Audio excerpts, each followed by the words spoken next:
All right, so I've taken all the still photos of the exterior panels with an emphasis on any cosmetic blemishes and body lines, which I'll be analyzing later on at the office. Here, I like to capture the paint meter measurements as I walk around the car, and then that way I can just kind of maybe just talk about certain issues, if there are any, and kind of point out what's good and what's bad. So far, I'm standing about 8 feet away from the car, so it presents well. I don't see any obvious blemishes. So let's go ahead and just move on in. I always like to check the headlight lenses. And what I do here is I check for any signs of cloudiness or sometimes burn marks. I see those on the older cars, but I'm not expecting to see that here today, and it looks pretty good. Also, I like to tap on the bumper just to make sure everything's nice and secure, because typically this is what falls victim when they get bumped in the parking lots, and then they get repaired and put back together. But it seems like it's nicely installed, or still original.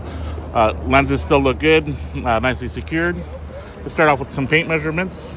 This measures in the thousandths of an inch, right? And so we'll start off here. So that's 3 thousandths of an inch.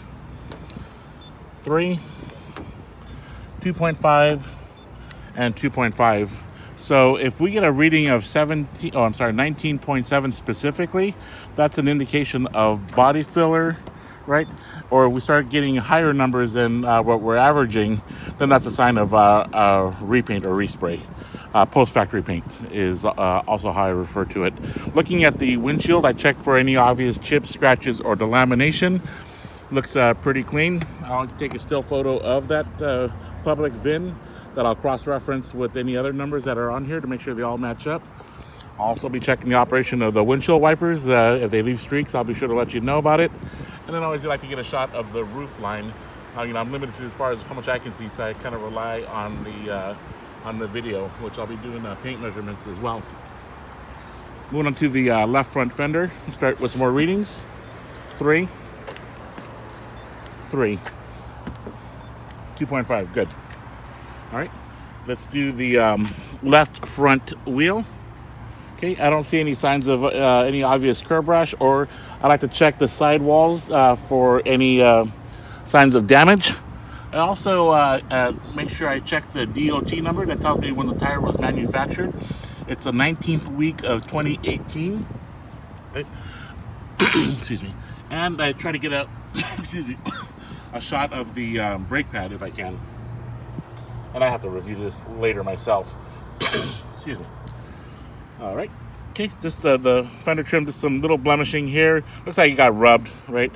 And this is why I like to make 2 or 3 passes.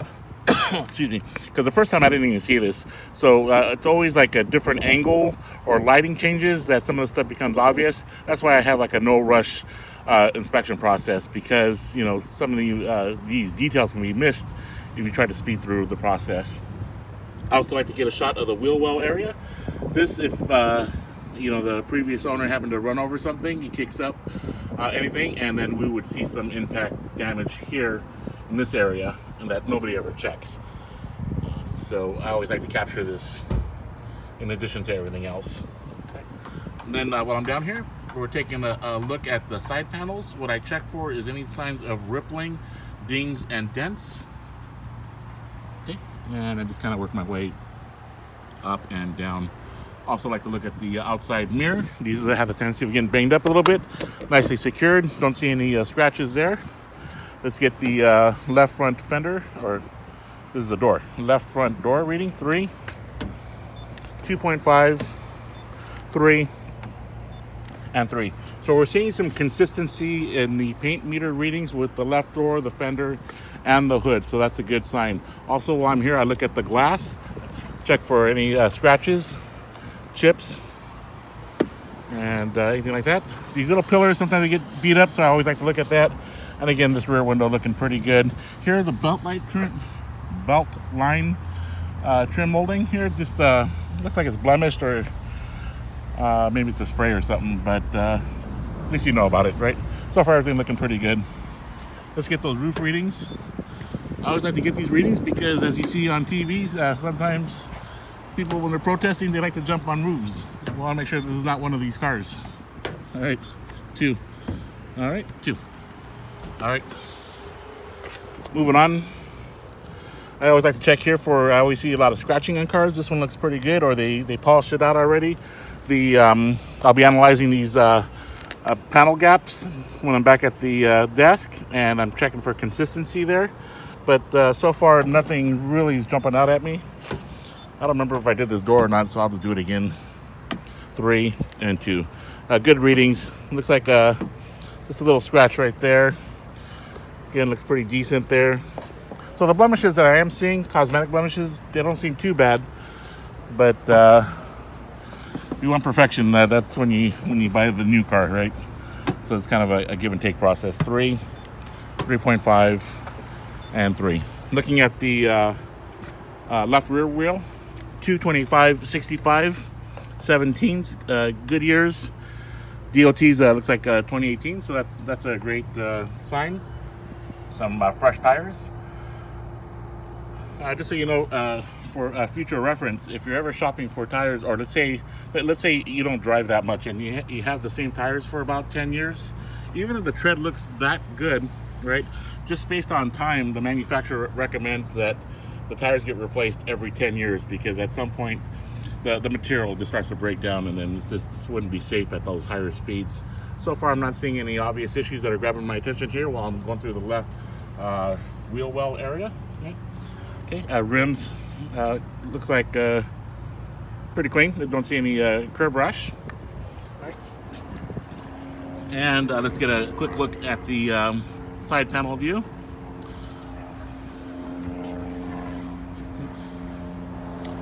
So what's nice about doing these reports, it gives you a snapshot of its condition. So you always have that. So like let's say for my out-of-state clients, it's good for them because if they have the car transported and we see one thing at the time of inspection, they get there and there's all these scratches or damage done to the car, they've got proof for later on. And if your insurance company happens to ask for something, you'll have plenty of pictures, you'll have a video if they want it at your disposal. All right, rear lens, good. Checking for cracks. No obvious issues there. Let's get some readings here.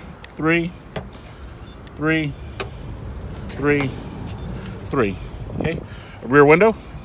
Again, no obvious issues there. It's got probably post-factory tint film. And I have to clean this off right now because what I'm looking at is I'm looking at these defrost lines. Right, and I'm checking to make sure that none of them look like they've been damaged, because if there's post-factory tint applied, and if somebody has to remove it for whatever reason, sometimes with the razor blade they can damage those. Once it's damaged, the system's no good.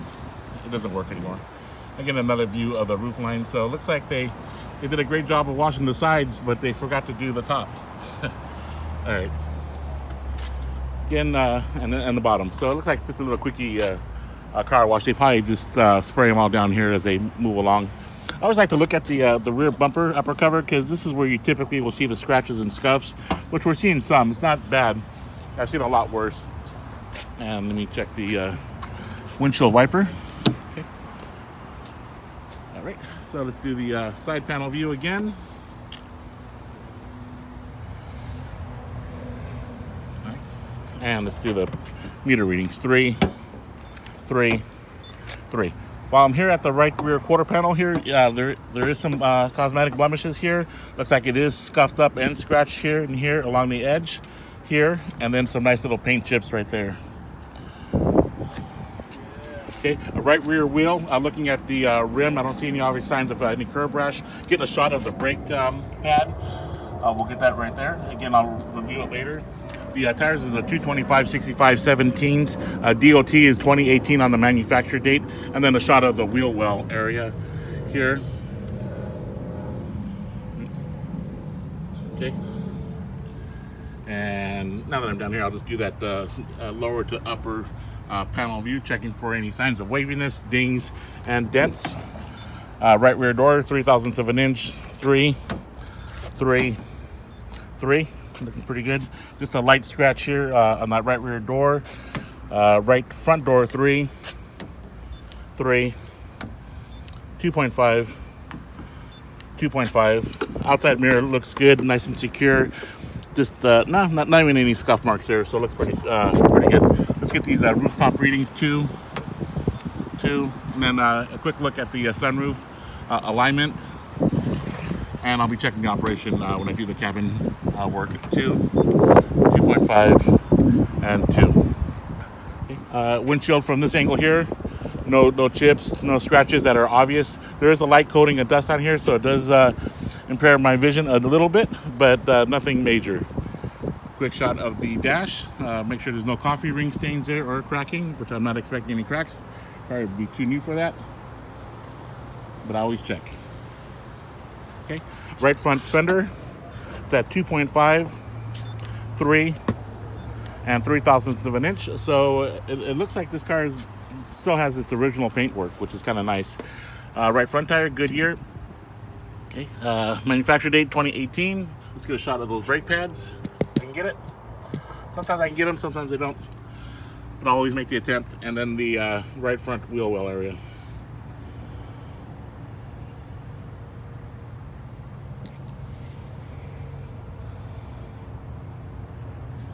All right. And then a final view as I just walk back a little bit. And then moving on. All right, here, so on this next portion of the video here, what I'm going to do is just going to go ahead and do a start. And I have the camera on the gauges because when it first starts, we should see all of the indicator lights coming on, like the warning lights, right? Those should all illuminate. If they don't, they've been, either they're not working for whatever reason or it's been tampered with. So that's important that we see it. Then after like a second or sometimes less or even more, those lights should turn off if there's no issues after it's performed a self-diagnosis. So I'll go ahead and do that now. Starting now. Okay, I see a bunch of lights coming on. Good, I'll have to review that later. And we'll let it idle for a second here. Got the mileage right now at 52,996. Okay, right now. So looking at this, and I still have to do a full chassis scan too, but just as far as the indicator, we know that the tire pressure monitoring light is on, so that needs to be addressed before you take delivery of it. This coolant light, that's on, so that's something else you may want to discuss with them prior to taking, driving the car. This is stuff that you probably want to get taken care of, and that way you don't have to come back. Okay, all right, and then so while the engine is idling, I'll let it run for a while. And I'll walk back to the to where the exhaust pipes are at, and what I like to check for is to see how it's burning the exhaust, right? So we don't see anything; it looks clear, which is great. If we see like just dripping or like dripping, or there's, I can tell the difference between condensation and the other issues, but there's that. That's okay initially for the first minute or so, but after it warms up, that should clear up. Unless it's super cold outside, then we would see that. Issues with the smoke, if there were problems, it would either be black, blue, gray, or white. We're not seeing any of that, so I'm going to move ahead and move on. Okay. Checking the engine bay. What I look for here is I always look at the underside of the panel, because for whatever reasons, rodents like to chew at that. And speaking of rodents, I check for nesting. They like engine bays. If I see that, then I have to be really careful and make sure I don't. I try to check as much as I can, because they like to chew at wires and hoses. I haven't seen that. I took a flashlight and kind of went into the dark, deep crevices of the engine bay, and nothing caught my attention. So this looks good. I also looked at the bolts that secure the hinges. If those were chipped, that's an indication that the panel's been adjusted, removed, or worked, or for whatever reason. Those are just little flags that start popping up, and then that just tells me, hey, try to piece it together, right? If there's any issues. Engine, I don't hear any abnormal noises as far as top end or lower of the vehicle. Okay. I checked the engine oil. Fluid looks great. Looks like it's been recently serviced. And I got a shot of the engine belt. I don't think it came out, but I did see it visually. Also removed the radiator cap, and I checked for condition, level, and for signs of cross-contamination and bubbling. It's been running for a little while, so that's too much pressure now. But I've already checked that. I also like to just squeeze the hoses. They don't feel old or cracking, so that's good. And again, I just kind of mess with some wires a little bit, move things around. Brake fluid still looks like it's in good shape.